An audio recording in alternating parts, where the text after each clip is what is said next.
What's up, guys? Welcome to the Chess Giant. This is Solomon Rendell, and today we are reviewing the Benko Gambit, one of the most complex and dynamic openings in all of chess. The opening itself starts off with d4, knight f6, c4, c5, and following d5, we now play the crazy-looking move b5. The Benko Gambit was made popular by the late Pal Benko, who sadly passed away in August of 2019. But his contributions to the chess world really were unparalleled, and today we celebrate his life by going over his opening that's been used by many elite players, including Garry Kasparov, Vishy Anand, Magnus Carlsen, and many more. I highly recommend this system to you aggressive players who want to win with the black pieces and aren't afraid of reaching complex positions which are hard for your opponent to navigate. Just like any chess opening, getting a good feel just takes time. But in this video, I will try and give y'all the main lines, strategy, and ideas. So honestly, guys, about 90% of the time, you're gonna see white take our pawn on b5, and now we play a6, again offering up another pawn. And really here, white has two options. One of them is accepting the gambit with b takes a6, and the other is giving the pawn back with the move b6. Now let's first go over when white accepts the gambit with b takes a6. First of all, we play g6, looking to fianchetto our bishop on f8, and following a move like knight c3, we now take on a6 with the bishop. And really here, now white has a big decision. What to do with this bishop on f1. Does white want to play e4 and trade the bishops off? Or does white want to play g3 and fianchetto the bishop? e4 is the main line, but let's first go over g3. Now with g3, we simply develop with bishop g7. Guys, you have to fianchetto your bishop on g7 in the Benko Gambit. This bishop is very powerful on the h8 to a1 diagonal, and as you guys will see later on, this bishop really does make a big difference in this game.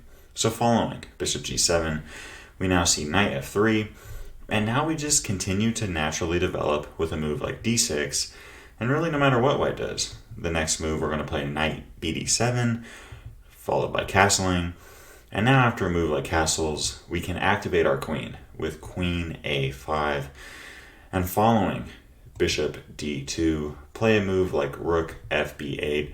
Notice how both of these files are open, and we have a rook and a b rook really slicing down on the b2 and a2 pawns. And following a move like queen c2, we have queen c7, and following b3, we can now play knight b6.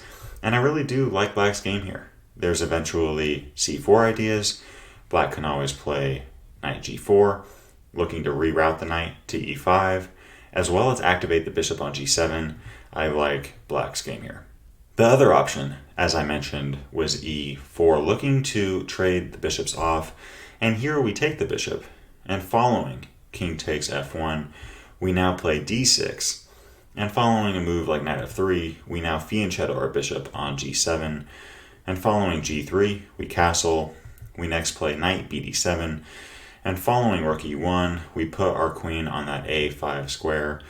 And following a move like h3, we now play rook fb8. Now, many of you are probably wondering, okay, why is this opening considered to be good? I mean, black is down a pawn and there's no immediate checkmating threats. Well, really in the Benko Gambit, at least when you're playing a good player, you're trying to get an advantage in the endgame. Let's take a quick look and take all of the pieces off the board except for our kings and our rooks. So guys, as you can see, I took all pieces off the board, and we now have a pawn on b3 for white. Oftentimes in the Benko Gambit, due to the activity of our rook pair down here, white is forced to put the pawn on b3 and a2, or b3 and a4. Now, in this position, yes, black is down a pawn technically, but here black can play the move rook a3.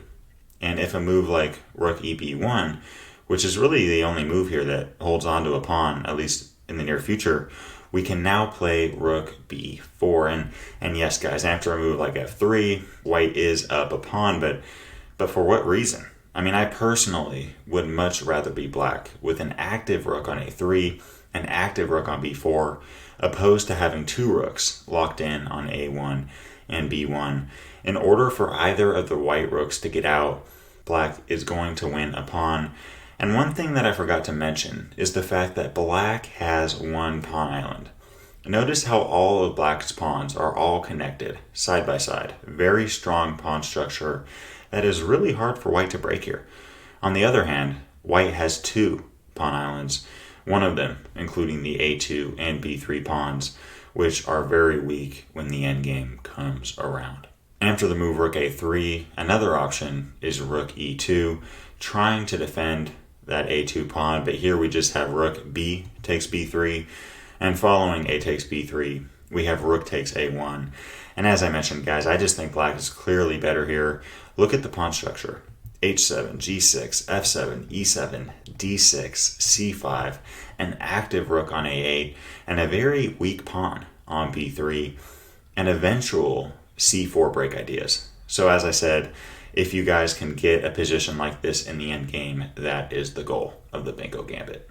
Now guys, because of the endgame and positional and strategical advantages that black gets because of this opening, oftentimes white will play the move b6, not allowing the bishop to take on a6 and have eye on the f1 square, as well as having the a file open. So here white plays b6, looking to kind of close things up a bit. And here we can just play d6, and following knight c3, we now take that pawn on b6, and now we stand at even material. And following e4, we now fianchetto the bishop with g6 and bishop g7. And following bishop e2, we can castle. I mean, guys, notice how we're just naturally developing, naturally playing good chess here. Knight d2, knight bd7. Here white can castle, and black can play a move like queen c7.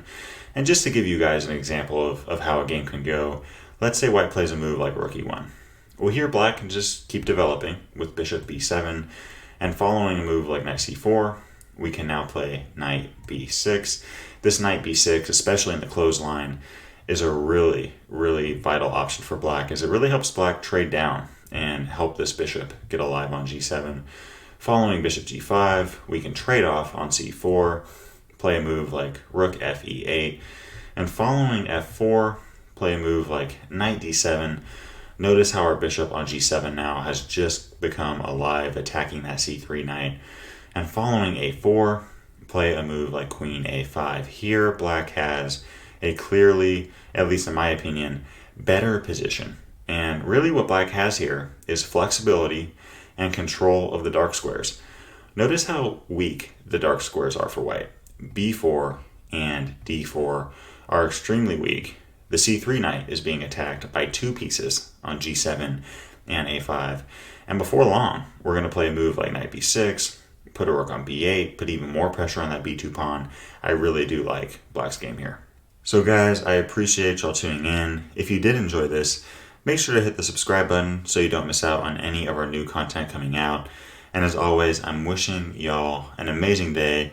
Stay safe. Peace.